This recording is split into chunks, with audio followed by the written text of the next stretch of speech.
சமீபத்தில் 22வது நபராக வழக்கறிஞர் அஸ்வத்தமன் கைது செய்யப்பட்டிருக்கிறார்.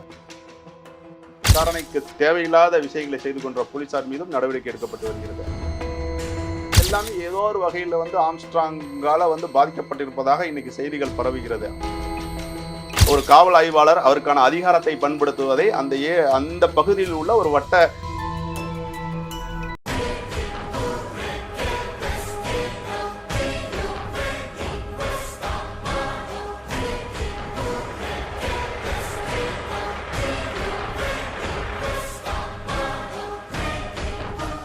ஜெம் டிவி நேயர்களுக்கு வணக்கம். தமிழகத்தில் சட்டம் ஒழுங்கு முற்றிலும் செயலிழந்து இருப்பது குறித்தும், தமிழகத்தின் தலைநகரான சென்னை மாநகரில் தேசிய கட்சியின் மாநில தலைவர் ஆம்ஸ்ட்ராங் படுகொலை செய்யப்பட்டிருப்பது குறித்தும், சென்னை உயர்நீதிமன்ற வழக்கறிஞரும் சட்ட உரிமைகள் கழகத்தின் சர்வதேச அமைப்பின் தலைவருமான ஜெகன் அவர்கள் நம்மோடு இணைந்துள்ளார். அவரிடம் விரிவாக பேசலாம். ஐயா வணக்கம். வணக்கம். இப்போ ஒரு நாட்டில் குற்ற சம்பவங்கள் அங்கொன்றும் இங்கொன்றுமாக நடப்பதை தடுப்பது என்பது காவல்துறைக்கும் அரசாங்கத்துக்கும் சவால் நிறைந்த பணிதான். ஆனால் இப்போ தமிழ்நாட்டில் கொலை என்பது சர்வசாதாரணமாக நடைபெறுகிறது. சென்னை மாநகரமே பார்த்தோன்னா கொலை நகரமாக மாறிவிட்டது. இப்போது ஆம்ஸ்ட்ராங் கொலையை நீங்கள் எப்படி பார்க்குறீங்க சார்? ஆம்ஸ்ட்ராங் கொலையை பொறுத்த மட்டும் அது ஒரு திட்டமிட்ட ஒரு படுகொலை அப்படிதான் பொதுமக்களும் பார்க்கிறார்கள். வழக்கறிஞர்கள், பத்திரிகை ஆசிரியர்கள், பத்திரிகை தரப்பிலிருந்தும் பார்த்து கொண்டிருக்கிறார்கள்.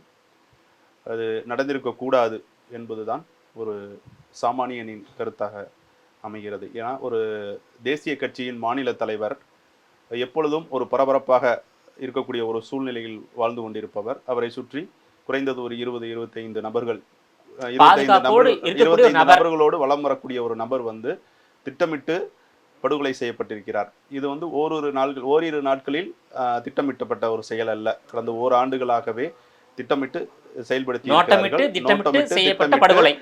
பல முறை அதற்கான ரிகர்சல் பார்க்கப்பட்டு இந்த படுகொலையை அரங்கேற்றி இருக்கிறார்கள். அதில் பின்புலையில் சிறையில் இருந்தவர்களெல்லாம் திட்டம் தீட்டப்பட்டிருக்கிறது என்பது இப்போ இன்வெஸ்டிகேஷன்ல ஒன்று தெரிய வருது.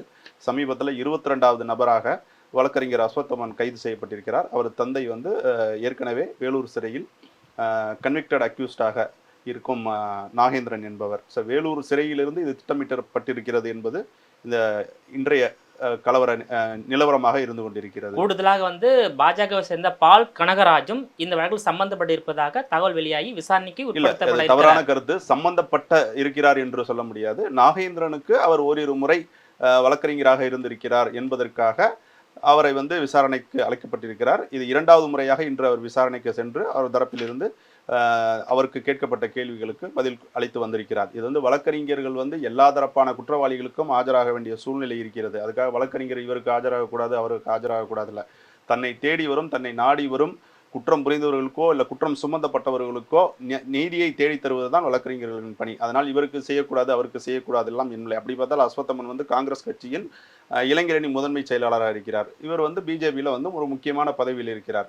அப்படி பார்த்தா வெவ்வேறு கட்சியை சார்ந்தவர்களும் தொழில் ரீதியாக அவருக்கு உதவி செய்திருக்கிறார். அதுக்காக அவர் இந்த குற்றப்பின்னலில் இருக்கிறார், இது ஆம்ஸ்ட்ராங் படுகொலையில் சம்பந்தப்பட்டிருக்கிறார் என்பதை ஒரு விசாரணைக்கு அழைக்கப்பட்டிருக்கிறார் என்பதற்காக நம்ம எடுக்க முடியாது. இது பல்வேறு கோணங்களில் இந்த விசாரணை நடைபெற்று கொண்டிருக்கிறது. பார் கவுன்சிலில் அஸ்வத்தமன் போட்டியிட தயாராக இருந்ததாகவும், ஒரு தரப்பினர் அதற்கு எதிர்ப்பு தெரிவித்ததாகவும், அதனால் இந்த படுகொலை நிகழப்பட்டிருக்கலாம் என்ற கோணத்தில் விசாரிக்கப்படுவது என்பதால் இவரை அழைத்து விசாரித்திருக்கலாம். அதனால அவர் சம்பந்தப்பட்டிருக்கிறார் என்று நாம் சொல்ல முடியாது. குறிப்பாக ஆம்ஸ்ட்ராங் கொலை வழக்கில் கூலிப்படையினர், அதேபோல் ரவுடிசம், சர்வ கட்சிகளை சேர்ந்த பிரமுகர்கள், வழக்கறிஞர்கள், இந்த 4 பிரிவை சேர்ந்தவங்களும் ஈடுபட்டிருக்காங்க. இதுவரை ஏறக்குறைய 22 பேருக்கு மேலே கைது செய்யப்பட்டிருக்காங்க.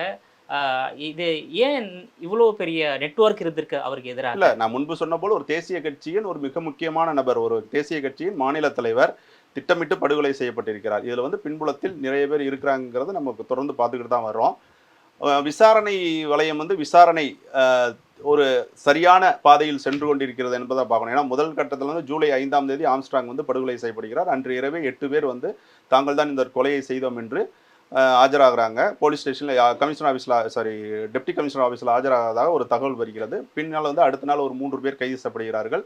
அதனைத் தொடர்ந்து சென்னை சிட்டி கமிஷனர் மாற்றப்படுகிறார். அந்த அவரோட உடல் அடக்கத்தின் போது எந்த பிரச்சனையும் ஏற்படக்கூடாது என்பதற்காக தமிழக அரசும் வந்து கமிஷனரை மாற்றினதுக்கப்புறம் இது வேகம் எடுக்கிறது. ஸோ இது வந்து ஒரு கொலைக்கு கொலை, அதாவது ஆற்காடு சுரேஷின் தம்பி கொலை செய்திருக்கிறார். தன் அண்ணன் இறந்த நாளில் இந்த கொலையை அரங்கேற்றினால் கொலைக்கு கொலையாக இந்த பழிக்கு பழியாக இந்த கொலை சம்பவம் நடந்திருக்கும் என்ற நோக்கத்தில் வந்து இதை க்ளோஸ் பண்ணிடுவாங்கங்கிற இருந்த ஒரு திட்டத்தை வந்து முறியடித்து இன்று வரை இந்த விசாரணை வந்து மிக தீவிரமாக சென்று கொண்டிருக்கிறது, சரியான பாதையில் சென்று கொண்டிருக்கிறது.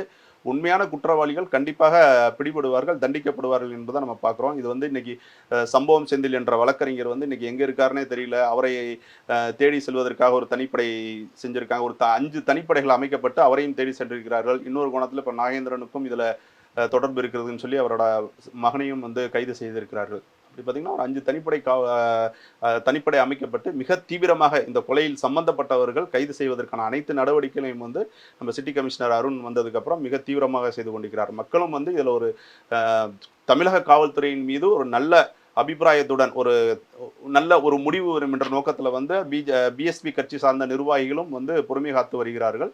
அதற்கு அவரோட தீவிரமான நடவடிக்கை தான் ஒரு காரணமாக இருக்கும். சரி சார், தடுத்திருக்க முடியுமா சார் அந்த ஆம்ஸ்ட்ராங் கொலையை? இல்லை, கண்டிப்பாக தடுத்திருக்கலாம். அதனால் ஆம்ஸ்ட்ராங்குக்கு வந்து பல முறை அவருக்கு லைஃப் த்ரெட் இருக்குன்னு சொல்லியிருக்கிறாங்க. அவர் வந்து போலீஸ் ப்ரொடெக்ஷன் கேட்டிருக்கலாம். போலீஸ் ப்ரொடெக்ஷன் இல்லைன்னா இவங்களே வாலண்டரியாக கொடுத்துருக்கலாம். உளவுத்துறை வந்து இன்னும் முன்னெச்சரிக்கையாக இருந்திருக்கலாம். ஏன்னா ஒரு சிட்டியில் வந்து இது போன்ற ஒரு அசம்பாவிதம் நடக்குதுன்னா அதுக்கு காவல்துறை தான் முக்கியமான பொறுப்பு ஏற்கக்கூடிய ஒரு துறையாக இருக்கும். அது நடந்திருக்க கூடாது. அவருக்கு முழுமையான பாதுகாப்பு கொடுத்திருக்க வேண்டும். அவருக்கு எதிராக ஒரு சிறைச்சாலையிலிருந்து ஒரு திட்டம் தீட்டப்பட்டிருக்கிறது. இவ்வளவு பேர் அதுக்கு பின்னாடி இருக்கிறாங்க. திருவள்ளூர்ல மீட்டிங் போடுறாங்க, வழக்கறிஞர்கள் இருக்கிறார்கள். இவ்வளவு ஒரு சம்பவம் நடந்திருக்கிறது என்றால் அதை தடுத்திருக்க வேண்டும். காவல்துறை வந்து சட்டத்தை வந்து, அதுதான் சட்டம் ஒழுங்கு என்பது வந்து ஒரு சட்டம் ஒழுங்கு சார்ந்த பிரச்சனைகள் நடப்பதற்கு முன்னாலே அதை தடுக்க வேண்டும் என்பதுதான் காவல்துறையின் ஒரு மிக முக்கிய பணி. அதை செய்ய தவறிவிட்டார்கள் என்றுதான் சொல்ல வேண்டும். அதுதான் தமிழக அரசினுடைய அலட்சிய போக்கு, காவல்துறை அலட்சிய போக்கு தான் வந்து ஆம்ஸ்ட்ராங் வந்து படுகொலை செய்யப்பட்டதற்கான காரணம். அதாவது அதுதான் ஆம்ஸ்ட்ராங் படுகொலையை மட்டும் நம்ம குறிப்பிட்டு சொல்ல முடியாது. ஏன்னா இன்றைக்கு கொலைகள் என்பது எல்லா அரசாங்கத்திலும் நடந்து கொண்டிருக்கிற விஷயம்தான்.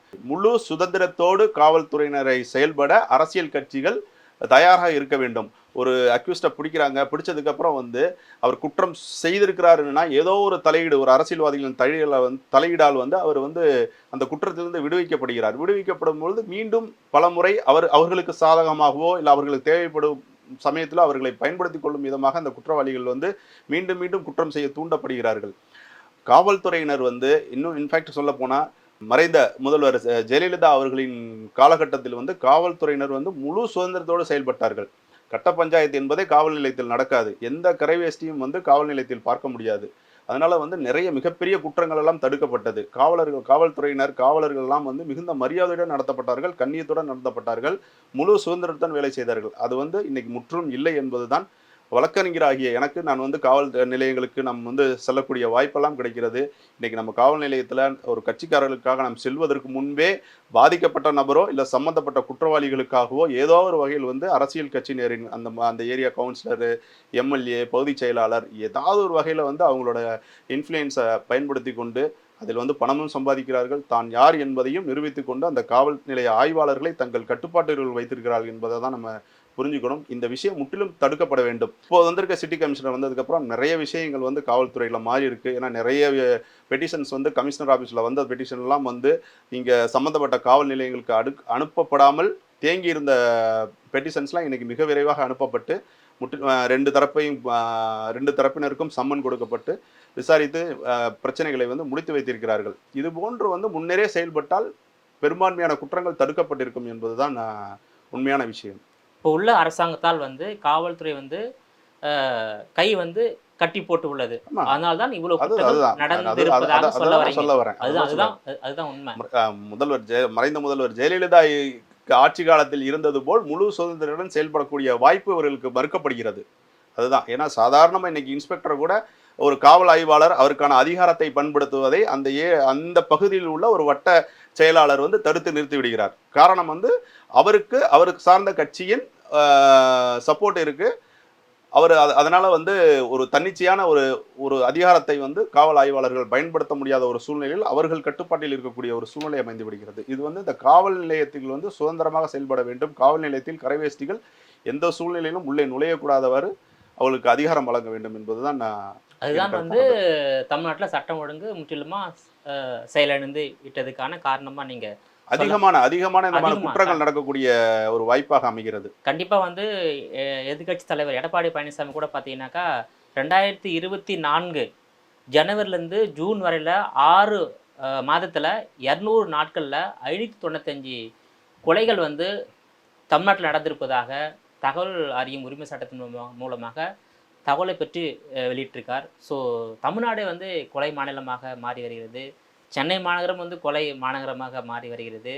ஸோ இதெல்லாம் தடுக்கணும்னா வந்து தமிழக அரசாங்கம் காவல்துறைக்கு சுதந்திரமான அதாவது கண்டிப்பா, அவங்க வழக்கு கண்டிப்பா. விசாரிப்பதற்கு அனுமதி கொடுக்கணும். கண்டிப்பா. மேலும் வந்து இந்த ஆம்ஸ்டாங் கொலை வழக்கில் போலீஸோட விசாரணை எப்படி இருக்கு? அதை சொல்லுங்க சார். இல்ல அது நான் முன்பே சொல்லிட்டேன். போலீசார் வந்து சரியான சரியான விசாரணை போயிட்டு விசாரணை இருக்கு. நோக்கி விசாரணையை செய்து கொண்டிருக்கிறார்கள். குற்றவாளிகள் மிக விரைவில் பிடிக்கக்கூடிய ஒரு சூழ்நிலையை அமைத்திருக்கிறார்கள். ஏன்னா இது சம்பந்தமாக அவர்கள் சார்ந்த சமூகத்தினர் எந்தவித சட்டம் ஒழுங்கு பிரச்சனையை மீண்டும் கிளப்பிவிடக் கூடாது என்பதற்காக தினந்தோறும் இது சம்பந்தமான விஷயங்களை வந்து நாளிதழ்களிலும் தொலைக்காட்சிகளிலும் ஒளிபரப்பிக் கொண்டிருக்கிறார்கள். பத்திரிகை நிருபர்களுக்கு உடனடியாக தகவலை கொடுத்துக்கிட்டு இருக்கிறார்கள். ஜூலை 5ஆம் தேதி நடைபெற்ற இந்த படுகொலையிலிருந்து 6ஆம் தேதியிலிருந்து ஒவ்வொரு நாளும் இது சம்பந்தமாக என்ன விசாரணை நடவடிக்கை மேற்கொள்ளப்பட்டு வருகிறது, யாரை விசாரணை வளையத்தில் கொண்டு வந்திருக்கிறோம், யாரை வந்து கைது செய்திருக்கிறோம், கைதுக்கு பின்பு யாரை கஸ்டடி எடுத்திருக்கோம், கஸ்டடியில் என்ன தகவல் கொடுத்தாங்க. இன்ஃபேக்ட் திருவேங்கடம் சொல்லிட்டு ஒரு குற்றவாளியை வந்து ஏன் என்கவுண்டர் பண்ணாங்க. அதுக்கப்புறம் வந்து ஹரிஹரன் என்ற வழக்கறிஞரை வந்து கஸ்டடி எடுத்து விசாரித்தது, அப்புறம் அருள் கஸ்டடி எடுத்து விசாரித்தது, பொன்னை பாலு, அப்புறம் வந்து அஞ்சலை, இவங்க பல்வேறு கட்சியை சார்ந்தவர்களாக இருந்தாலும் எந்த பாகுபாடுமின்றி இந்த ஆம்ஸ்ட்ராங் வழக்கு வந்து விசாரிக்கப்பட்டு வருகிறது.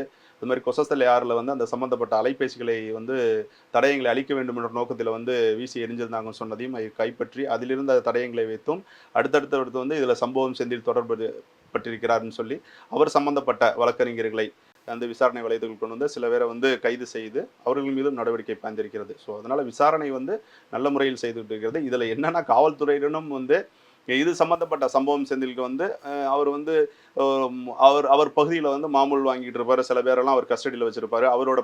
அவரோட பாதுகாப்பு அரவணைப்பில் வந்து சில முக்கியமான தொழிலதிபர்கள் இருப்பார்கள். அவர்களுக்கும் தொடர்பு இந்த கொலையில் தொடர்பு இருக்காது. ஆனால் அவர்களோட தேவைகள் இவருக்கு இருக்கும், இவரோட தேவைகள் அவர்களுக்கு இருக்கும்.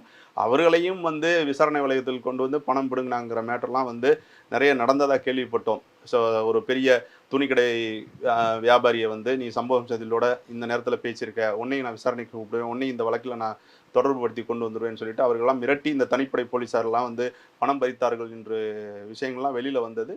ஆனால் காவல்துறை கமிஷனர் நாலேஜுக்கு போனதுக்கப்புறம் அந்த தனிப்படையை கலைத்து விட்டு வேறொரு தனிப்படையை அமைத்தார் என்ற ஒரு செய்தியும் நமக்கு வந்தது. அதனால் வந்து விசாரணை ஒரு பக்கம் போலீஸார் தீவிரமாக இருந்தாலும் விசாரணைக்கு தேவையில்லாத விஷயங்களை செய்து கொண்ட போலீஸார் மீதும் நடவடிக்கை எடுக்கப்பட்டு வருகிறது. அதனால் இதுக்கு முன்னாடி எல்லா ஆட்சி காலத்திலும் இது போன்ற கொலை சம்பவங்கள் நடந்து கொண்டே தான் இருக்கிறது. ஆனால் ஆம்ஸ்ட்ராங் என்ற ஒரு மிக முக்கிய புள்ளி, ஒரு தேசிய கட்சியின் மாநில தலைவர் கொலை பட்டிருக்க கூடாது, அவருக்கு தகுந்த பாதுகாப்பு அளித்திருக்க வேண்டும். இனிமேல் இது ஒரு சம்பவம் நடக்கக்கூடாது, இது போன்ற ஒரு சம்பவம் நடக்கக்கூடாது என்பதற்காக காவல்துறை ஒரு மிக முக்கிய ஒரு கௌரவ பிரச்சனையாக எடுத்து இதை செயல்படுத்திக் கொண்டிருக்கிறார்கள். இல்ல சர்வ கட்சி பிரமுகர்களும் இந்த ஆம்ஸ்டாங் கொலை வழக்கில் வந்து ஈடுபட்டு இருப்பதை எப்படி பாக்குறீங்க சார்? இல்ல இதுல சர்வ கட்சி பிரமுகர்கள்லாம் இவங்க வந்து அந்த கட்சியில ஒரு மிக முக்கிய பொறுப்புல இருக்கக்கூடிய நபர்கள் இல்ல. இந்த எல்லாருமே வந்து அந்த கட்சி முக்கிய பொறுப்புல இருந்திருந்தா அவங்க வந்து இந்த மாதிரி கூலிப்படை மூலமா தான் அவங்க வந்து நேரடியா அப்படி சொல்ல முடியாது. மிக முக்கிய கட்சி பொறுப்பில் இருப்பவர்களெல்லாம் கூலிப்படையினரை வைத்து அவர்களுக்கு தேவையில்லாத வந்து கொலை செய்கிறார்கள் என்று நம்ம பொத்தாம் பொதுவாக பேச முடியாது. இதுல வந்து இருப்பவர்களும் அடிப்படை உறுப்பினர்கள் ஏதோ ஒரு தேசிய கட்சியில ஒரு மாநில பதவி வாங்கி கொண்டு ஒரு அடைக்கலம் காத்த ஒரு மாநில கட்சி சேர்ந்த பிரமுகர்கள் ஈடுபட்டிருக்காங்க, தேசிய கட்சி சேர்ந்த சொல்ல முடியாது, கட்சியில ஒரு பதவியில இருக்காங்க. இப்ப நீங்க அஞ்சலியை போய் நீங்க மாநில கட்சியில வந்து ஒரு தேசிய கட்சியில ஒரு பொறுப்புல இருக்காங்க சொல்ல முடியாது. அவங்க முழு நேர பணியா இல்ல, அவங்கள பாதுகாத்துப்பதற்காக ஒரு கட்சியில இருக்காங்க. அது மாதிரி மலர்படி வழக்கறிஞர் அவரை பாதுகாப்பதற்காக ஒரு கட்சியில இருக்கிறாரு. ஸோ இவங்க எல்லாமே ஏதோ ஒரு வகையில வந்து ஆம்ஸ்ட்ராங்கால வந்து பாதிக்கப்பட்டிருப்பதாக இன்னைக்கு செய்திகள் பரவுகிறது. அப்படி பாத்தீங்கன்னா தொழில் ரீதியான போட்டியா இல்ல பழிக்கு பழியா என்பது இன்னும் ஊர்ஜிதமாகவில்லை. யார் இந்த கொலையை செஞ்சிருக்காங்கிறதும் வந்து இன்னும் போலீஸ் வந்து முழுமையாக இன்வெஸ்டிகேஷன் இது பண்ணல. இப்போ சம்பவம் சித்தலை நோக்கி ஒரு தனிப்படை போனாங்க. இப்போ அப்படியே டைவர்ட் ஆகி இன்னைக்கு நாகேந்திரனை நோக்கி வந்துகிட்டு இருக்கு. அஸ்வத்தமன் இதில் தொடர்புட்டிருக்கான்னு சொல்லி, இதில் வழக்கறிஞர்களும் தொடர்பு இருக்காங்கன்னு சொல்லிட்டு ஏதாவது ஒரு வகையில் வந்து வழக்கறிஞர்கள் அவர்களுக்கு முன்னா வழக்கை நடத்தி கொடுத்த வழக்கறிஞர்கள் இதில் ஏதாவது தொடர்பு இருக்குமான்னு சொல்லி அவங்களையும் கூப்பிட்டு விசாரணை வளையத்தில் வைத்திருக்கிறாங்க. அதனால வந்து இதுல திட்டமிட்ட இந்த படுகொலை பின்னணியில் வந்து விசாரணை வந்து நேர்மையான முறையில் நடந்து கொண்டிருக்கிறது. இதுல வந்து பல கட்சியில் இருக்கிற முக்கிய பிரமுகர்கள் சேர்ந்து வந்து இதை திட்டமிட்டாங்கன்னு சொல்ல முடியாது. இதுல சம்பந்தப்பட்டு இதுவரைக்கும் 22 குற்றவாளிகள் வந்து கைது செய்யப்பட்டிருக்கிறார்கள். இதுல எல்லா கட்சியை சேர்ந்தவரும் இருக்கிறார்கள். அதனால வந்து இது எல்லா கட்சியும் சேர்ந்து இதை திட்டமிட்டு செஞ்சாங்களாங்கிறத நம்ம சொல்ல முடியாது. இதில் சம்பந்தப்பட்டவர்கள் எல்லாமே எந்த கட்சியில மிக முக்கிய பொறுப்புகளில் இருப்பவர்கள் இல்லை, ஏதோ ஒரு பொறுப்புகள் இருந்தவர்கள். அது சம்பந்தப்பட்ட கட்சிகள் இந்த விஷயத்தில் அவர்கள் தொடர்புடையவர்கள் என்று தெரிந்தவுடனே அவர்களை நீக்குறாங்க. அது ஒரு நல்ல விஷயமா நம்ம பார்க்கணும். இதுல என்னன்னா, ஆம்ஸ்ட்ராங் கொலைக்கு பின்னால் வழக்கறிஞர்கள் பணி இனி நேர்மையாக இருக்கும், காவலர்கள் நேர்மையாக இருப்பார்கள், அவர்களுக்கு கொடுக்கப்பட்ட விஷயத்தை இன்னைக்கு கரெக்டாக செய்வாங்க. இன்னைக்கு காவலர்கள் வந்து இந்த சிட்டி கமிஷனர் வந்ததுக்கப்புறம் 6 to 8 ரோல் கால் போகிறாங்க, வெளியில் வந்து தொடர்ந்து ஆய்வு செய்கிறார்கள், வாகனத்தை கண்காணிக்கிறார்கள், குற்றத்தை பெருமளவில் குறைப்பதற்கான அனைத்து செயல்களும் செய்கிறார்கள். வழக்கறிஞர்களும் தேவையான விஷயத்தில் வந்து குற்றவாளிகளுக்கு வந்து உறுதுணையாக இருப்பதில்லை. பிரிசனில் போய் பார்க்குற அட்வொகேட்ஸ் கூட இன்னைக்கு பயப்படுறாங்க. ஏன்னா வந்து யாரெல்லாம் வந்து தொடர் குற்றவாளி ஹேபிச்சுவல் அஃபண்டர்ஸ் ஹெச்எஸ் லிஸ்ட்டில் இருக்கிறவங்க தொடர்ந்து வந்து சிறையில் இருப்பவங்களை வந்து மனு போட்டு போய் பார்க்கறதுனால அவர்கள் ஏதாவது சிறைச்சாலையில் இருந்து மீண்டும் ஒரு குற்ற செயல்களில் ஈடுபட்டிருக்கும் போது அந்த தகவல் இவர்கள் மூலமாக பரவி நம்மளும் இதில் குற்றவாளிகளாக சேர்க்கப்படுவோம் என்ற ஒரு பயம் இன்னைக்கு வந்திருக்கிறது. நம்மளை யாரும் எதுவும் செய்ய முடியாது என்று இருந்த வழக்கறிஞர்கள் கூட இன்னைக்கு வந்து தேவையில்லாத விஷயங்கள் நம்ம செய்யக்கூடாதுன்னு சொல்லிட்டு ஒரு பணிவோடு நடந்து கொள்ள வேண்டிய ஒரு விஷயங்கள்லாம் இதில் நடந்திருக்கு. அதனால இந்த ஆம்ஸ்ட்ராங் வந்து இது போன்ற, அதாவது நம்ம வந்து ஒரு வழக்கறிஞர் ஆகிட்டோம், நம்மளை யாரும் எதுவும் செய்ய முடியாது, நம்ம ஒரு கட்சியில் நல்ல பதவியில் இருக்கிறோம், நம்மளை யாரும் எதுவும் செய்ய முடியாதுன்னு சொல்லி தாந்தோனத்தனமாக இருந்தவங்க எல்லாமே ஏதாவது ஒரு வகையில் குற்றவாளிகளுக்கு நம்ம உடந்தையாக இருந்தால் நாமளும் குற்றவாளியாக சேர்க்கப்படுவோம் என்ற பயம்தான் இன்னைக்கு ஹரிகரன், அருள், அப்புறம் மலர்கொடி என்ற வழக்கறிஞர் இவர்கள் கைது செய்யப்பட்டதெல்லாம் வந்து அவர்கள் எந்த விதத்தில் இதில் தொடர்புடையவர்கள், நேரடியாக தொடர்புடையவர்களா, ஏதாவது ஒரு வகையில் அவர்கள் வந்து இவங்களுக்கெல்லாம் உதவி செஞ்சாங்களாங்கிறது இன்னும் ஊர்ஜிதம் செய்யப்படவில்லை. ஏதோ ஒரு வகையில் நம்ம வழக்கறிஞர் நம்மளை யாரும் எதுவும் செய்ய முடியாது, குற்றத்திலிருந்து நம்ம தப்பிச்சுடலாம்னு நினைச்சாங்க. இன்னைக்கு அதெல்லாம் முடியாமல் எல்லாருமே இன்னைக்கு கைது செய்யப்பட்டிருக்கிறார்கள், தண்டிக்கப்படுவார்கள் என்பதும் கிட்டத்தட்ட ஊர்ஜிதமாக்கப்படுகிறது. ஸோ அதனால இனிமே அவர்கள் செய்ய வேண்டிய அவர்கள் தொழில் சார்ந்த விஷயத்தில் கவனம் செலுத்துவார்கள் என்பது இந்த ஆம்ஸ்ட்ராங் படுகொலையில் கைது செய்யப்பட்டவர்களுக்கு மூலமாக தெரிய ஒரு விஷயமாகவே இருக்கு. திருவாங்கடன் மீது நடத்தப்பட்ட அந்த என்கவுண்டர் வந்து எப்படி பார்க்குறீங்க சார்? திருவேங்கடம் வந்து இது என்கவுண்டர்னு பார்த்தீங்கன்னா வந்து அவரை என்கவுண்டர் பண்ணணுமா பண்ண வேணாமா, ஏன்னா அதாவது பல்வேறு தரப்பட்ட செய்திகள் வருது. இது ஒரு சினிமாவில் நடக்கக்கூடிய ஒரு செய்தியாகவே இருந்தது. அதாவது சம்பந்தப்பட்ட 8 பேரையும் வந்து சிறைச்சாலையிலிருந்து நீதிமன்றத்துக்கு கொண்டு வர்றாங்க, நீதிமன்றத்தில் கொண்டு வர்றாங்க. கொண்டு வர வெளியில் திருவேங்கடம் மட்டும் தப்பிச்சு போனதாகவும், ஒரு ஒளித்து வைத்திருந்த கத்தியை வச்சு அங்கே இருக்கிற ஒரு உதவி ஆய்வாளரை வெட்டியதாகவும், அதை தற்காப்புக்காக அவர் வந்து அவரை ஷூட் பண்ணதாகவும் வந்து ஒரு ஸ்க்ரீன் பிளே வந்து கிரியேட் பண்ணாங்க, நாடகம் கிரியேட் பண்ணாங்க. சம்பந்தப்பட்ட நபர்கள் சார்ந்தவர்கள் மூலமாக வெளிவந்த விஷயம்னா சினிமா பணி போல இவர்களை விசாரித்தாலும் தொடர்ந்து அடித்து விசாரிச்சாச்சு, துன்புறுத்தியாச்சு, எது பண்ணாலும் இந்த விஷயத்தில் அவங்க உண்மையை வர முடியாங்கிறதுனால 8 பேரையும் ஒன்றா அசம்பிள் பண்ணி நீங்கள் சொல்கிறீங்களா இல்லை யாரையா ஷூட் பண்ணவான்னு கேட்டதாகவும், அதுக்கு எக்ஸாம்பிளாக வந்து திருவேங்கடத்தை ஷூட் பண்ணதாகவும்லாம் வருது. ஸோ அதுக்கப்புறம் தான் இவர்கள் 7 பேரும் உண்மையை சொல்ல ஆரம்பித்தார்கள்ங்கிறதான் வருது. அதனை தொடர்ந்து 2வது முறையாக பொன்னை பாலு, ஹரிஹரன், அருளை கஸ்டடி எடுக்கும்போது சம்மந்தப்பட்ட மேஜிஸ்ட்ரேட்கிட்டே எங்களுக்கு தயவு பண்ணி கஸ்டடி கொடுக்காதீங்க, எங்களை என்கவுண்டர் பண்ணிடுவாங்கன்னு சொல்லிலாம் பயந்து கதறினதெல்லாம் செய்தி வந்தது. ஸோ அதோட வெளிப்பாடு தான் இது. அதனால வந்து இல்லை, மற்றவர்களை பயமுறுத்தி உண்மையை வரவேற்பதற்காக திருவேங்கடன் மீது என்கவுண்டர் பண்ணதா சொல்றீங்க. அது போன்ற செய்திகள் எல்லாம் வெளிவந்தன. காவல்துறையினர் வந்து அவர்கள் மூலம் தரப்பட்ட செய்தி என்னன்னா, திருவேங்கடம் வந்து கத்தியை வைத்து உதவியாளரை வெட்ட முயற்சி செய்ததாகவும், தற்காப்புக்காக அவரை ஷூட் பண்ணிட்டதாகவும் தான் காவல்துறையினர் எப்படி நம்ம நம்ப முடியும்? ஏன்னா ஒரு எது உண்மை என்று தெரியாது. கைது செய்யும்போதே அவன் ஆடையில என்ன இருக்கின்றது என்பது அதெல்லாம் சோதித்து பார்க்கக்கூடிய நுணுக்கெல்லாம் வந்து காவல்துறைக்கெல்லாம் தெரியும். காவல்துறைக்கு தெரியாம கத்தியோ இல்ல ஆயுதங்களையோ நம்ம உடம்புல மறைத்து வைக்க. நீங்க சொல்வது 100க்கு 100 உண்மை.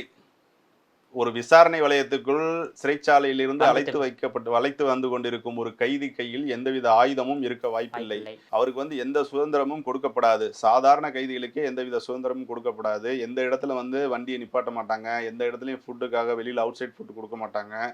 அவர் அவர் அவரோட பேண்ட் ஷர்ட் தவிர அவர் உடம்புல எதுவும் இருக்காது. அவர்கிட்ட ஆயுதம் இருக்க வாய்ப்பில்லை. ஸோ அது பொய்யான தகவல். ஒருவேளை வந்து மற்ற குற்றவாளிகளை வந்து பயமுறுத்தி உண்மையை வர வைப்பதற்காக இருக்கலாம், இவர் மீது இருக்கலாம், இருக்கலாம், என்கவுண்டர் இருக்கலாம். இது நடத்திருக்கலாம். வந்து ஒரு இல்லை என்றால் சென்சேஷனால வேறொரு பின்னணி இதுல காரணமாகவும் இதுல என்கவுண்டர் நடத்திருக்கலாம். காவல்துறையினருக்கு வந்து மிகப்பெரிய ஒரு சேலஞ்ச். இது ஒரு சென்சேஷனான ஒரு சம்பவம்.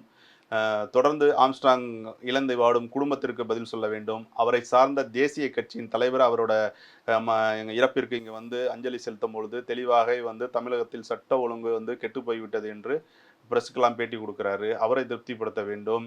தொடர்ந்து வந்து இப்போ எதிர்க்கட்சி தலைவர் பேசும்போது என்ன சொல்றாரு, இது போன்ற குற்றச்சம்பவங்கள் வந்து நிறைய நடந்து கொண்டிருக்கிறதுன்னு சொல்றாரு. இதெல்லாம் தடுத்து நிறுத்தப்பட வேண்டும்ங்கும்போது ஒரு விசாரணை வளையம் வந்து விசாரணை வந்து சரியான முறையில் சென்று கொண்டிருக்கிறத வந்து தினந்தோறும் பத்திரிகைகளுக்கு வந்து செய்திகள் கொடுக்கப்பட வேண்டும். ஏதாவது வகையில் டைவர்ட் பண்ணணும். இன்னைக்கு கூட வந்து ப்ரொட்டஸ்ட் நடந்தது ஆம்ஸ்ட்ராங்கோட மரணத்துக்கு நீதி வேணும்னு சொல்லி. இதை டைவர்ட் பண்ணுறதுக்காக தான் பார் கவுன்சில் சார்ந்த தலைவர்கள் எல்லாம், பார் கவுன்சில் சார்ந்த வழக்கறிஞர்கள் எல்லாம் வந்து விசாரணை வளையத்துக்குள்ள கொண்டு வரோம்னு சொல்லிட்டு ஒரு நியூஸை வந்து டைவர்ட் பண்ணுறாங்க. ஸோ ஒரு பேசுபொருளாக அது ஆகிவிடக்கூடாது என்பதற்காக இது போன்ற ஒரு செய்திகளை வந்து பரப்புகிறார்கள்.